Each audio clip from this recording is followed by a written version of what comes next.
Hey, and hello, everybody out there, and welcome to our 30th anniversary of the Muppet Treasure Island movie extravaganza live stream. I am here today with my good friends James Thorpe and Tessa Markle of the Geekscape Network, and we're going to be talking about the 30th anniversary of Muppet Treasure Island. I'm super stoked about this. Did you guys watch this very recently? Very recently. Yeah. I mean, this is something I think I watch at least once a year, every year. Like, I love it. I could watch it a million times. I just rewatched it again last night because it's been a couple of years since I saw it. I think probably right after Disney Plus went up, I was like, I'm gonna go rewatch all the Muppet movies. And I think that was the last time I watched it. But I distinctly remember sitting in the theater at let's see, it was probably at the mall because I think that the other place had closed by then. But I remember Oh, like sitting in the middle of the theater watching it when it came out 30 years ago. Like, Oh, that's so cool. So I'm quickly trying to convert these photos that I took and whatnot. But Eric Connor actually gave me tickets to one of the anniversary showings, and I forgot that I have not only a couple of photos of Brian Henson talking, but also I have a little video with a really special soundbite that I'm trying to upload. But it was the first time I saw it in theaters with an audience around me. I'd only seen it on oh, VHS. I had only seen it on DVDs. Streaming on Disney Plus right now. Everybody. Uh, um, but oh, it's such a wild experience with everybody around, like laughing at all the jokes and like singing along to some of the songs. hmm yeah. I think stuff like this and comedy in general, but especially like the Muppets because it's so wholesome, right? Like Muppets are for everybody. And in fact, like originally it's not that they weren't for kids, but like kids weren't the target audience with the Muppets. It was Right. families, but it was also adults. Yeah. Um, and now, let's be honest, the biggest Muppets fans are adults at this point because Disney fumbled the ball so badly with them. But I'm thinking that it's coming back. I think it's all because everything's secular and the Muppets are eternal. But like, Yeah. I just saw Nirvana, the band, the show, the movie Oh, in a pretty like it wasn't packed, but a pretty well attended theater. My God, it's been so long since I saw a comedy in a movie theater with people in it. It was incredible because everybody was coasting off of everybody's energy, and like I gotta look for like repertory theaters showing Muppet movies. I miss that so much. oh, yeah, absolutely, especially if there's, like, anything live. We had it out at the Egyptian, which was really cool, Awesome. and I'd never been to the Egyptian either, and they were selling a bunch of, cool merch and actual props from the show, which was really awesome. That's really Yeah. cool. But Tessa, you recently watched it with the commentary on. You were telling us before the show. What was Yeah. that experience like? Yeah. It was really fun. So it's Brian Henson, which if you're listening and you don't know, he's the director, and Gonzo and Rizzo. It's the three of them the whole time. And it's really fun because you get a lot of like little sneak peeks into, how they did stuff. Like technically, you got a lot of funny stories about moments. And then there's these little like cutaways where it'll be kind of a separate little thing that's either like a clip of them like BTS or like a little kind of talking head interview. Like there's a few with Tim Curry. And so it's really fun. You kind of get to see how it all comes together and hear all the fun, zany stories. And I mean, like, as an actor, it's like my biggest dream to ever work with the Muppets. I think that would be amazing. And to just like see how difficult it is, but also how fun. Like, one of the things they were saying was like, Tim Curry was so perfect for the role because he's such a like upstager. He's so dramatic and like so full of energy all the time that he was just like the Muppet actors because those actors are not respectful to each other. Those are Ryan's words. We do not have respect for each other. We just always want to be upstaging. So really That's fun. that's such an interesting thing that you just said, Tessa. That I saw something because every Christmas you roll out a series of tweets or posts about Michael Caine and Muppet Christmas Carol. which is a classic. It's a It's an classic absolute story. classic. Everybody is like, you know, he deserves an Oscar, and he does. But I mean, yeah, you're not wrong. But Tim Curry, for Well, real though. And so it's Michael Caine is so good in it because he treats all of the Muppets just as like any other actor he's ever worked with, right? Like they all have the same, you know, respect and attention. And so like he's putting in like a 10-10 dramatic role, and it's incredible because especially Christmas with almost all puppets, right? Tim Curry is a man who is more of a Muppet than a man in this one. He is just like a flesh Muppet and then anything, because he's going as big, if not bigger, than the other than the rest of them. It's true. It's true. So Do you guys have any favorite Muppets from this movie as opposed to other? I love Fozzie Bear in this movie. He's insane. On this one. Yeah. I don't know where they got the idea of the man inside the finger, but yeah. Apparently that was something that originally Frank Oz hated. He's like, this is such a stupid joke. I don't get it. And by the end of filming, he's like, this is one of the best running gags throughout this entire thing. Yeah. You know, I realized also, like, watching this commentary, Frank Oz probably would have been a really entertaining person to work with, because he seems like he's almost kind of the curmudgeon of the group. Like, you know, he's not the grumpiest guy, but he has a lot of like the shtick that he doesn't enjoy. And then in the end, it ends up winning him over, because another thing that I guess he hated was whenever they had to do Swedish Chef, because it would be him and another puppeteer where, you know, one was the like face and one was the arms. So they did that also for Blind Pew in this movie. And yeah, he was like, I hate this. It's such a pain in the ass. But of course, like, it turns out so funny that he can't help but be won over. So yeah, it's such a hit, because I think that was it was him and Jim originally, right? Yeah. Whoa. Muppets Dungeons & Dragons would be a great Muppet movie. I like that a lot. Wow. Okay. Solid comment from Jimbo. But yeah, I finally did get the clip. But this was Brian Henson talking on stage after we all watched the movie, and it was really cool to watch him watch the movie, because he was just as giddy as if it were just released. But this is a really cool clip that I took of their conversation. And Polly is telling Clueless to give Long John Silver the spot. So in my first test reading, so Polly says, Clueless, give it to him. And Clueless looks at Long John and says to him, but I'm not even attracted to it. He said, no, give him the spot, idiot. So we're in this test reading, and Clueless says, but I'm not even attracted to him. And my mother, who's sitting about 10 feet from me and about 5 feet from Jeffrey Katzenberg, goes, no, you can't do that.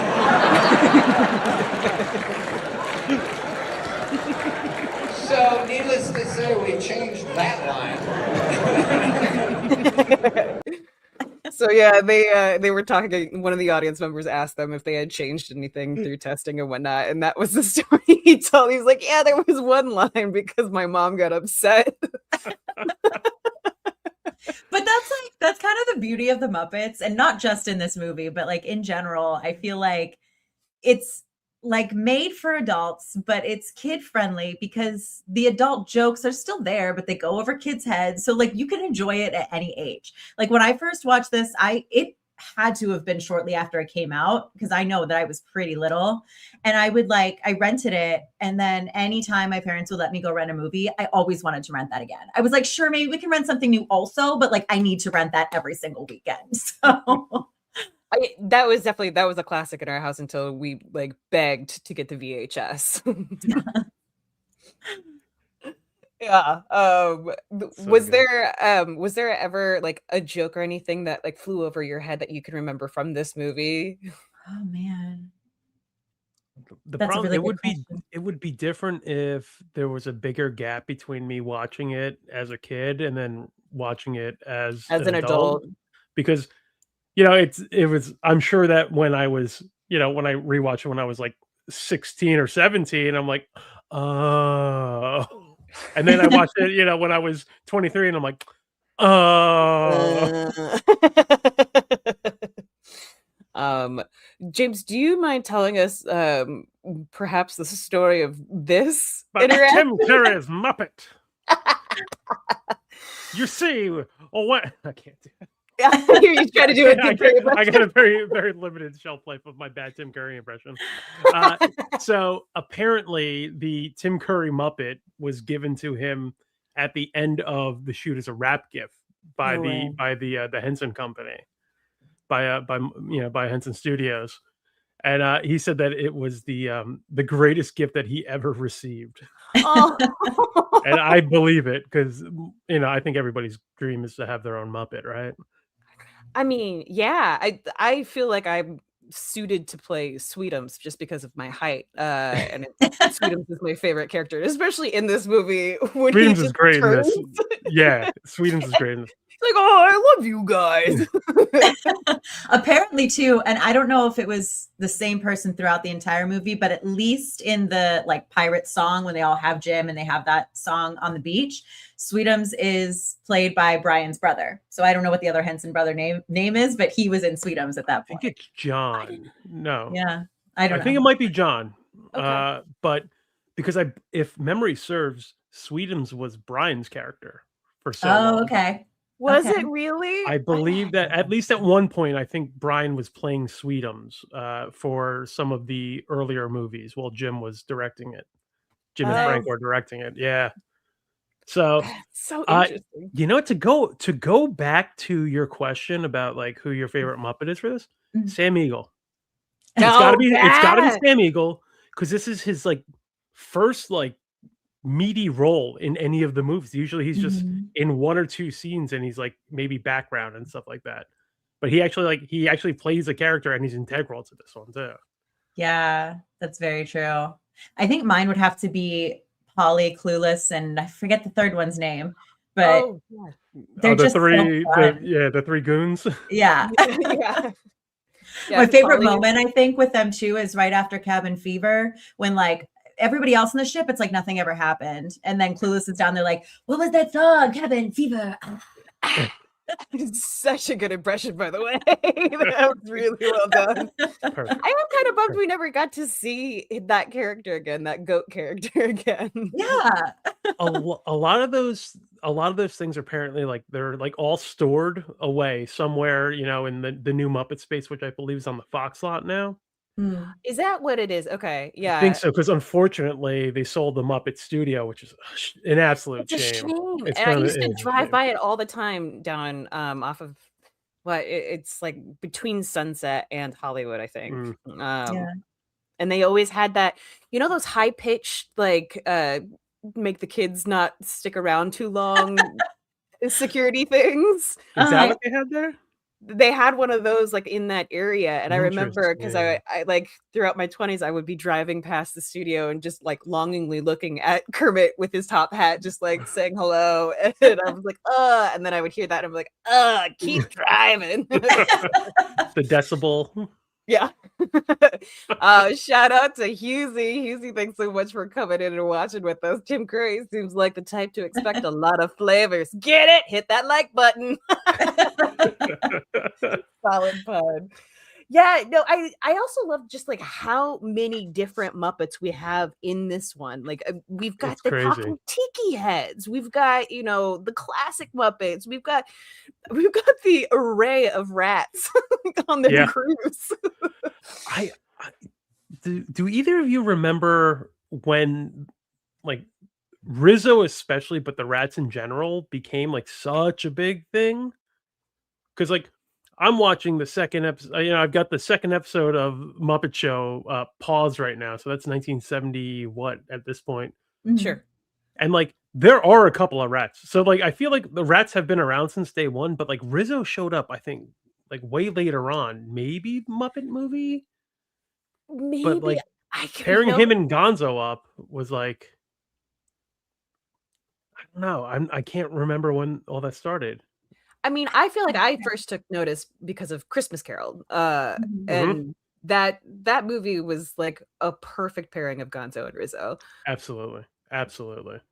But yeah, now that you ask it, hey, if anybody out there is watching and wants to Google that for us while we go through, let us know in the comments. But yeah, do you guys have a favorite song from this movie that gets stuck in your head? I'm not as deep in on these songs as I am with Christmas Carol because I watch that every year. I So mean, yeah. that's like I watch it every year. So those are and I go and I watch the director's cut with all the songs in it. Nice, With the nice. extremely sad song that Disney's like, Yes. you can't put this in a kid's movie. Yes, you can, and you should. And And you it's like should. I remember seeing it, and I remember seeing that song as a kid, and my parents were going through a divorce, and I was like, "This is a really Oh. important song." Like, it'll help me understand things better. Woo! Wow, a little backstory on that.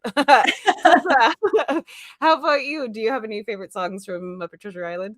I mean, Cabin Fever is always fun. I think my personal favorite though might be Professional Pirate. And that might have just been because like I was just fascinated by Tim Curry in this, like from the very beginning. And that was kind of his like big number. He doesn't even say in the song, "This is my only number." Yes. You know, but, Oh, but they're all like so catchy. It's just like even the love ballad, "Love Let Us Hear," was stuck in my head after rewatching this last time. And I don't even really like that song that much, but like they're just all so catchy. Well, and like what a great hidden moment where we don't get Miss Piggy until like Act 3. Yeah, the restraint. It's tough to like not have Piggy out there right away because she is a star, an absolute star.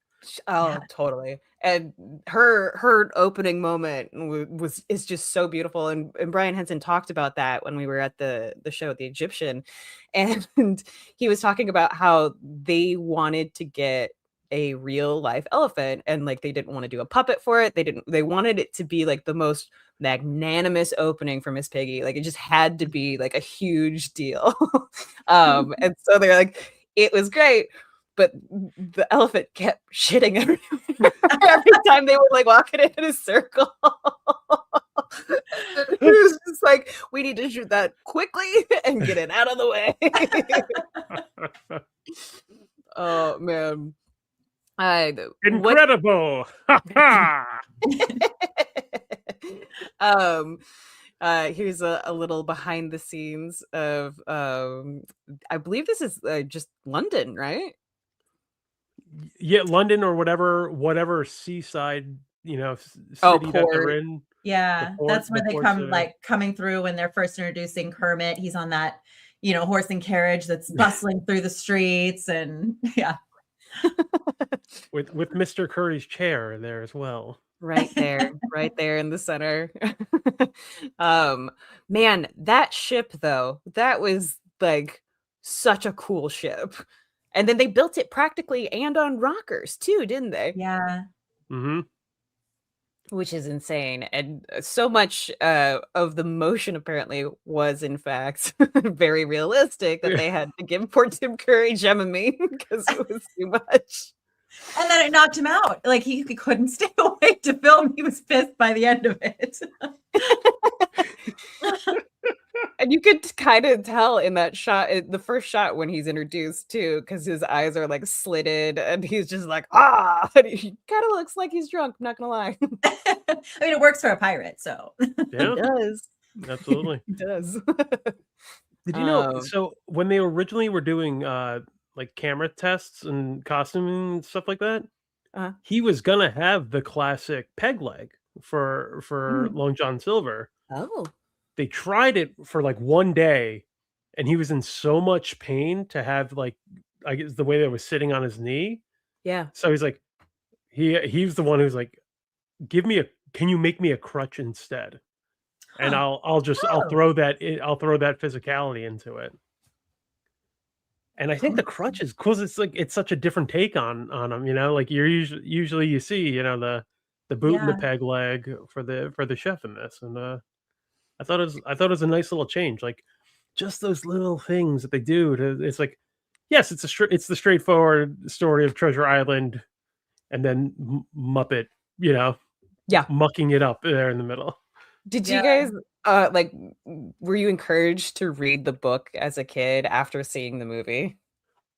I feel like I probably read the book at some point in it because I also I love pirates growing up. So like when I was like a little kid, and as an adult, I was like, pirates are awesome, and I've read a lot. I've read like a lot of Okay. like pirate history books, and I was like, I should go and reread Treasure Island. And I was like, wow, Muppets are pretty spot on with a lot of this. They really are. Like a lot of the It's stuff they just take straight crazy. from the text, which is incredible. And Yeah. I'm thinking, did either of you watch Black Sails? I think it was on Stars. No, I didn't have stars, so I So didn't. it was a prequel to Treasure Island, set in like what was actually going on in the golden age of piracy. So it was based around Captain Flint, and you Okay. meet John Silver before he loses his leg, and Billy Bones, and like I was like, what is going on here? Like they're like hanging out with like Jack Rackham, and like all these and Blackbeard shows up, and I'm like, what if the Muppet showed up in this one? That I would be get it. amazing. Yeah, I would get stars for that. And how about Billy Connolly as Billy Bones, Oh, the first person to ever be killed in a Muppet movie? and kind of terrifyingly so, but I love how they do it. Oh, it's Yeah. it's brilliant. It's And brilliant. they call it out. I mean, Rizzo's like, this is supposed to be a kids movie, So I hadn't. It took me a while to realize. Obviously, when I was a kid, I wouldn't know who Billy Connolly is, and I'm watching it, and I'm like, oh, that's Billy Connolly, and I'm just so used to seeing him with a beard, so I was like, it really threw me off. And where can people find Billy Connolly, James? Oh, Billy Connolly, great Irish comedian and actor. Boondock Saints, unfortunately, is maybe like one of the biggest linchpins for him. Okay. But let me bring it on up. Oh, he was you could hear him as Fergus in Brave. Oh, I actually didn't realize that. Yeah, he was in he was in, I think, is it the second X-Files movie? X-Files I Want to Believe. He was the priest in that. Like he's kind of one of those that guys, but he's best known as a stand-up comedian. Right. But he's one of the, and I said Irish, and don't come at me, he's Scottish. I mean, I was wondering because of that accent. The thing is that he also hates the British, so like it's my mistake. Yeah. Oh gosh, and just like hearing like him saying "hose nose" is like the thing that helps me key into the Scottish accent sometimes. So my husband hadn't watched this movie before, I think a couple years ago, and I was talking about I think no, here's what it was. I thought something was cooking in the kitchen, and I said, I think I smell something burning, no? And he was like, what are you talking about right now? And I was like, we're watching this right now. I can't believe you don't know this reference. Katie, you bullied your husband into watching something? I'm what I do. shocked to hear that. I'm blown away that you may have bullied somebody into doing something. And I'm sure he's very grateful. He is. He And knows rightfully so. the lyrics to Professional Pirate. So speaking of which, completely unrelated, but Tessa, how far in Dungeon Crawler Curl are you? They just got to the second level. I haven't had a whole lot of time to read since I talked to you guys last, but that's where I'm at now. Okay, good to know. All right. I'm about a quarter of the way through the Butcher's Masquerade again, Katie. Yeah, you are. Re-listening through those audiobooks is always great. It's great. It's great. Oh my gosh! But what if Dungeon Crawler Carl TV show was done by Muppets? I could see this. Well, there'd be a lot more people joining Billy Connolly as killed in a Muppet. Yeah, that's true. But it also, at the same time, like, yeah, I could see them, like it would be very on brand, I feel like. Yeah. At the same time. Yeah. Huh. I know. Exactly. But Well, we we're already not talking know. about Dungeon Crawler, Carl. We're No, we're talking not. about the 30th anniversary of Muppet Treasure Island, which you can watch now on Disney Plus if you'd like, or you can just buy it. It's a great movie and it's really well made. And get all your friends to watch it too, because if you haven't seen it, I don't know what you're doing. And demand more Muppets. Yes. Oh my gosh, yes. It's like the last bastion of like puppetry as like a creative art being filmed. It's Yep. all the practicality and all the movie magic seems to happen with this kind of form of art. I mean, look at You that. can't fake puppets. Like weird as it might be, because puppets are obviously inherently fake, but like it's I've seen them even with the Jason Segel one, and we get some full body shots of Walter. I've seen the back, the BTS of that on a blue screen with the puppeteers just wrapped in blue, in blue spandex suits and everything like that. And like it looks good and everything, but nothing's gonna beat the original Muppet movie where you see Kermit in his cowboy boots and his hat and like walking, or Muppets riding bicycles and stuff like that. Like a full body Muppet shot is one of the coolest things in the world. It is, and it's incredible. I feel like in Christmas Carol, Muppet Christmas Carol, when they Hmm. do the walking effect Coming down and and it's yeah. like, and the fact that it's matched up with the singing, so it's like it looks weird, but it's like, oh, he's dancing. Yeah. Oh, man, and apparently, another story that I got about this movie from the Brian Henson live, showing was that the boy who's cast, you As know, Jim. as Jim, uh, uh, apparently he was going through that beautiful time in every boy's life where his voice changes, and he had just recorded that as like a pre-tape, like practice situation. And so that high note that he sings, you know, he couldn't hit that anymore. So they had to use not the audition tape, but the practice tape that he had Hmm. sung so that he could still hit those notes. The poor kid. I remember thinking, like, even as a little kid, like, that singing voice sure doesn't match up with that actor, but it was the same guy, just a little bit beforehand. So, About 6 weeks earlier. Oh man. Oh, but how many times did you watch these movies and just want to be one of these puppeteers? Oh yeah. I when I was younger, Mhm. when I was asked like, "Oh, what do you want to do when you grow up?" I was like, "Oh, I want to be a stand-up comedian like Fozzie Bear." Or Billy Like, Connolly. and I was like, "Yeah, well, obviously, I want to like Fozzie is a great stand-up comedian." I'm like, "Oh no, he's a hack borscht belt comedian. I'm a child and I don't know better." I do love that that was like the goal, to be as good as Fozzie Bear. Right, right, yeah. Well, hey, Fozzie's very famous, so I don't know what to tell you. You just really wanted those pies being thrown in your face. Well, and then I don't have to worry about dessert or anything like that. It's fine. It's true. You struggle as a comedian, Yeah, that's true. it's How so about you, crazy to Tessa? me too. Like, I don't know, just when you really watch, especially a Muppet movie that you've seen a bunch, like this one, it's like you already know when everything is happening. You can tune into the background more. And like every single Muppet in every single Muppet movie is like, there's so much going on there. Like there's so much stuff in the background. This movie, especially too, I feel like there's so many little lines that you don't even always notice, but they're just little throwaway jokes here and there. And just like so much detail goes into it. That always amazes me. Oh, I Absolutely. agree. I agree. And it feels like the most fun to play around. I mean, because you know that they're all improvising stuff, off the cuff and Yeah. whatever. But on top of it all, I mean, they've got these incredible costumes for these puppets. And then like if you get to be one of the lucky few actors that actually get to be a human amongst them, that's gotta be just like so daunting and fun. Yeah. Mhm. Absolutely.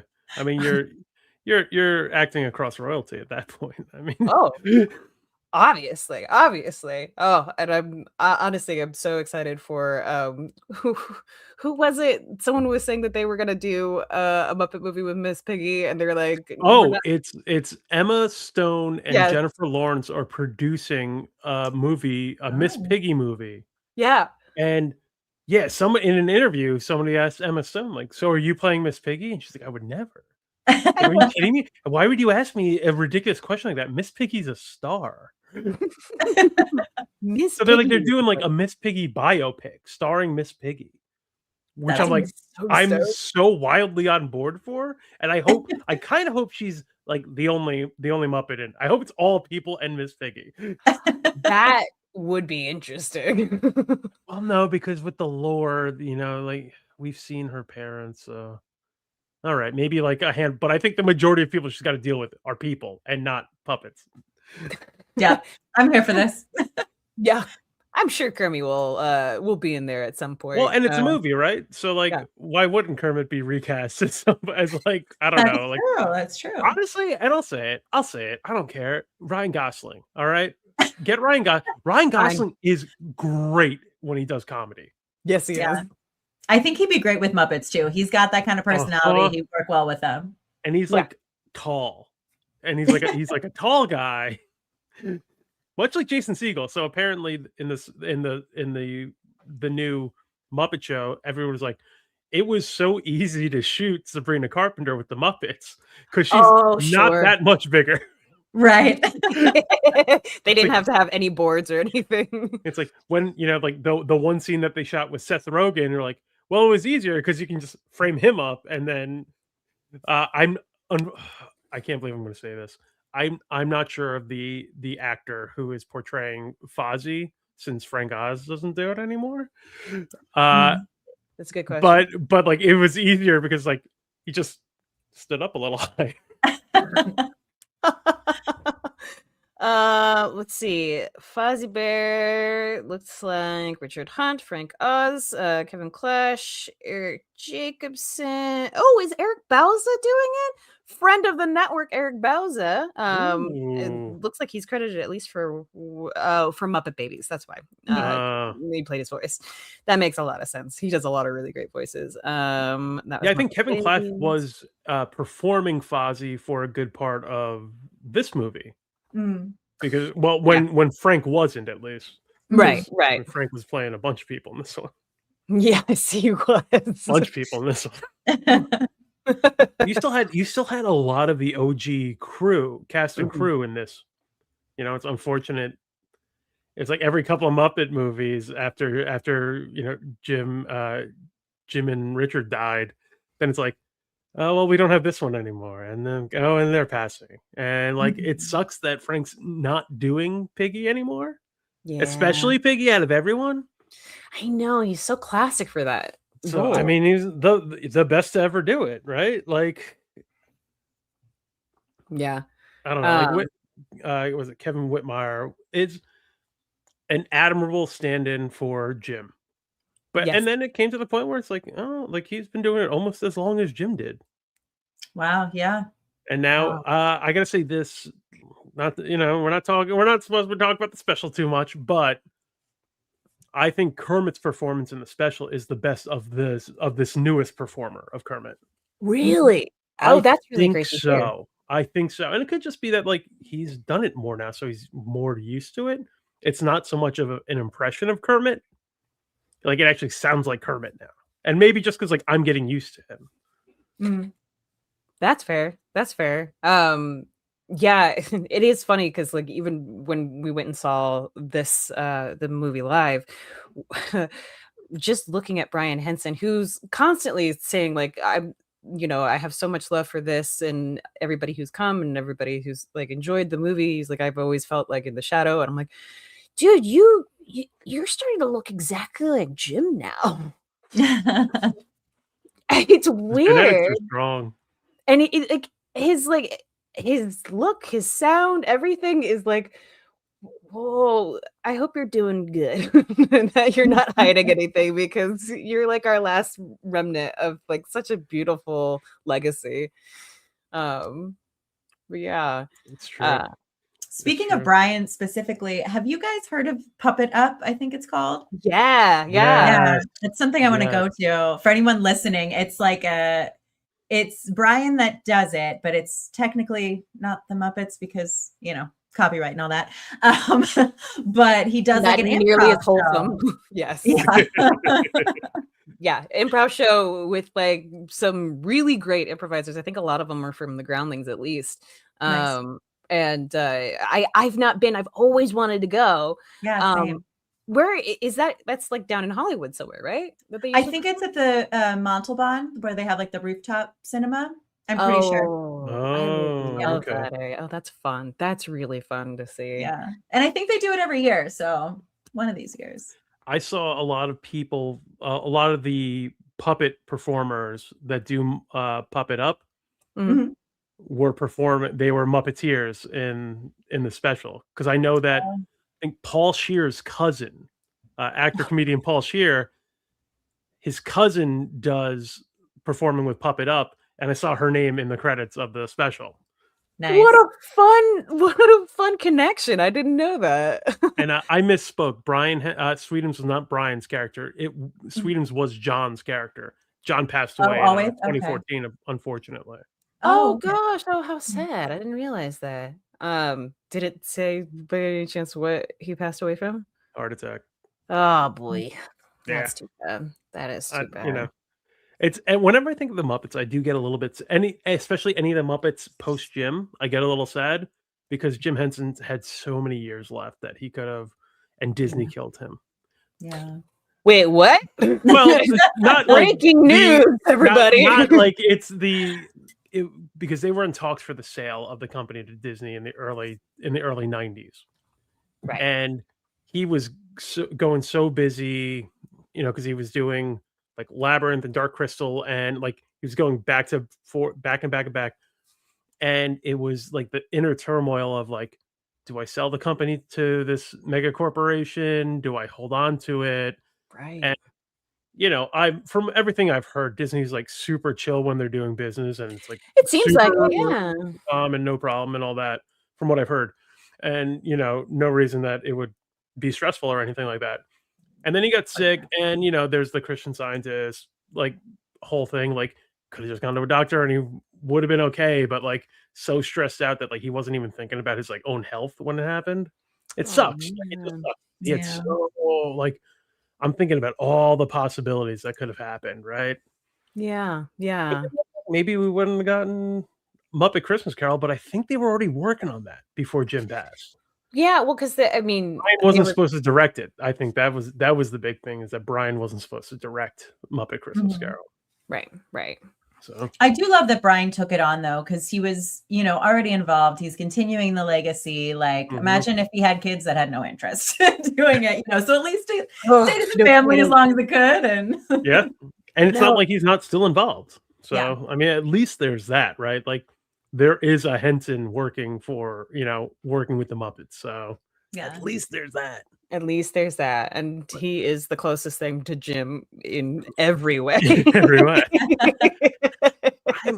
I'm thinking, because I know the success of Christmas Carol led to this, to Muppet Treasure Island, and this was the last Muppet Disney movie until, was it already 2011? When was the Seagull Muppet? Like when that sale went through?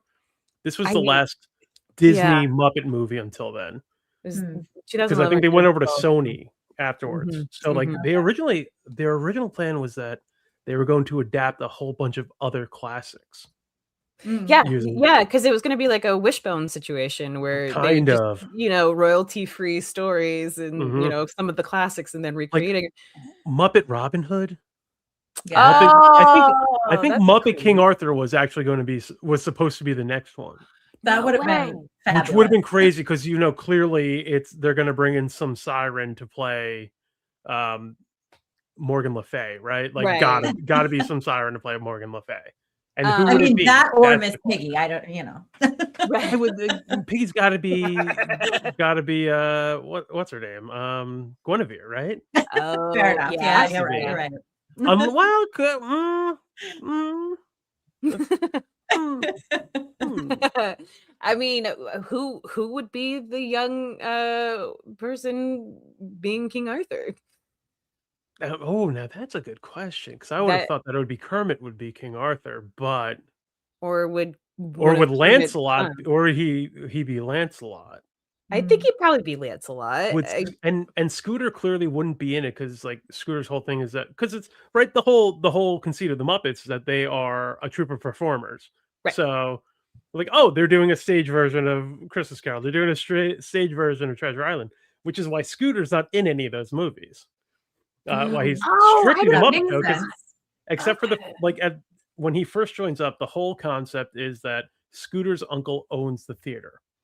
And that's why he's got a job. He's an aspiring actor who they're like, this kid doesn't have it, but he's a great stage manager. He can help wrangle all these people and take the burden off Kermit a bit.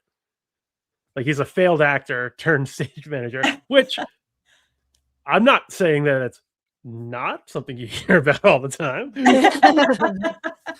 It is very tried and true. I'll say But that. like, do you have some, Kermit is Arthur, Piggy is Guinevere, and then you have some handsome guy playing Lancelot who's sneaking kisses with Piggy? Or do you have, Oh yeah. Yeah. do you have established big name star as Arthur with Piggy, and then she's stealing kisses with Kermit? Okay. Let's say they did go through with doing Arthur Oh, after and Muppet I'm Treasure sorry, and Island. clearly it'd be Gonzo would be Merlin, obviously. Yeah, yes, yes, Obviously. yes. Oh, obviously. But let's say that they did end up going with King Arthur around the time like after Muppet Treasure Island came out. Who would be like the teen heartthrobs that Oh, would be trying to steal smooches from Guinevere? because I was thinking just go with Jeff Goldblum. Like, I Jeff mean- Goldblum needs to act alongside the Muppets. I think they should do that. Like, Yeah. hopefully, and based on the number, the rousing success that I've seen numbers wise for this new Muppet show. When are they making the announcement? When are they making the Hopefully the more? day that I'm recording a Geekscape news segment. Exactly. But you gotta get Goldblum with the Muppets. Yeah. He's another one that's like a perfect one to pair with them. Like, he's going to work so well with them. He's too tall though. That's the problem. That's what they have like the lowered floors for. You make That's work. true. Maybe he'll be standing in the lower floors with Yeah. the performers. Just reverse it. Make it easier. Oh, that's amazing. Tessa, what do you think? Early 2000s, teen heartthrob. Who would be the knights? Gosh, it's tough. Like, I was born in 89. So Muppet Treasure Island was what, like 96. So this would have been like right around. I'm trying to think who it would have been. All I can really picture is the haircut, the like swooped back haircut. There's a few people with that, but Oh, One of the Henson brothers. yeah. Oh, you mean like the dudes from It would be NSYNC or Backstreet Boys, wouldn't it? I mean, If it was like they've been 2000, with the they would have been with the Muppets. if it was like right? 2000, right? Yeah. Like, because Or clearly late they'd make 90s. it a musical, Yeah. Mhm. right? Oh no, would it? Oh no, would it? Oh no. Oh no. I mean, they might push the like the pop singers stars onto that, but they didn't really do that for their No, they didn't. No, they went literature with stuff. they went with actors. They were like, Yeah. "Hey, can you sing? Doesn't matter. Yeah. Not what we're interested in." As long as you can talk, sing. Yep. Oh man. Well, Hmm. I mean, if nothing else, let me pose it to the audience. And if you're watching this anywhere on like your phone or on YouTube, put down in the comments what you think, you might want to see if you saw King Arthur in like late 90s, early 2000s. I mean, who would be in there? Who would be those special guest stars? Who would be those actors? I'd be very interested to see. Man, would they have gone with Connery to play King Arthur again? I mean, I don't know if So he could handle. I don't know if he could handle Miss Piggy's star power. Like he'd probably try to have an affair with her behind, off off camera. Well, that's what they said happened with Tim Curry and her, and it just didn't work out. This is So his one true love, that's right. That's right. the one that got away. Oh man. Any other thoughts or anything for the 30th anniversary of Muppet Treasure Island from y'all? I love this movie. It's Yeah. so fun. Like any of the Muppet stuff is better than most of everything else, right? But this is so fun. It's like most of their movies, it's the Muppet movie is the gang getting together, right? They are making the movie of their origin story. Mhm. You got a heartwarming classic with Christmas Carol. You have, The Great Muppet Caper, Muppets Take Manhattan, them trying to put on a show and everything. This movie is like the only Muppet adventure story, right? Like, and Yeah. it works. It works so Yeah. well. Plus, come on, it's really easy to attach a puppet to a rope and swing across. It looks great. It always looks great. I think there were a few that weren't even on ropes. They were just I love the effect of the starfish, the ninja stars. And I mean, who didn't get excited when the swashbuckling was happening? And you're totally right. This is their only not road adventure movie, but adventure movie. Mhm. And I think it's the most we see them all of the cast fighting, even Kermit. Yeah, he's got some great sword Yeah. skills. He's just, he's got slippery hands. That's the only the problem. worst I've ever seen. It's such a great moment. I love that. Slippery hands. Yeah. Ooh, solid impression. Well, where can people find you if they want to hear more about you guys or talking or any appearances on the Geekscape network that are coming up or previously that you've seen that you can direct people to? Sure. So I'm Tessa Markle. I'm one half of the team of FemRegard. Our podcast is no longer running, but there's over 100 episodes still on Geekscape. I was recently guesting on the Dungeon Crawler Carl. I always slip up on that. It's a little tongue twisting. It is. But it was a lot of fun to be on the first episode of that. So you guys should tune into the continuation of that. And otherwise, my movie is out on streamers very soon. So if you follow @Sync, that's SYNC, the movie on Instagram, all of our updates are on there and you can find where to watch. Awesome. James Torby. You can find me on the Monster Rally podcast if you are a fan of monster movies. I am on the previously mentioned Dungeon Crawler Carl show, the Tutorial Guild with Katie Hampton. You might notice her right up here. And you could also see me a few times a week on this channel for Geekscape News.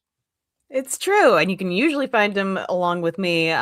Usually Thursdays or Fridays. Fridays usually. It's been pretty much our day. Yeah, it kind of is. It's also a really great news day. Early in the week, kind of hard. Can be tough. Yeah. But I'm Katie Hampton. You can always find me at Napping Through Happy Hour, Christian Cringe, or pretty much everywhere on this Geekscape network. And if nothing else, get out there and watch Muppet Treasure Island for the 30th anniversary. Happy birthday to this movie. And then also, if you're in LA, it's a perfect rainy day movie. I love an adventure movie during a rainy day. Or if you're trapped in the snow, or I don't know, how's your weather doing there, James? It was snowing last night when I was watching it, and it's the Muppets are cozy. They're cozy. They are. And I'll echo that with I remember after watching this several times, I was still pretty young. I watched a very old live action version of just Treasure Island, probably from the 70s if I had to guess.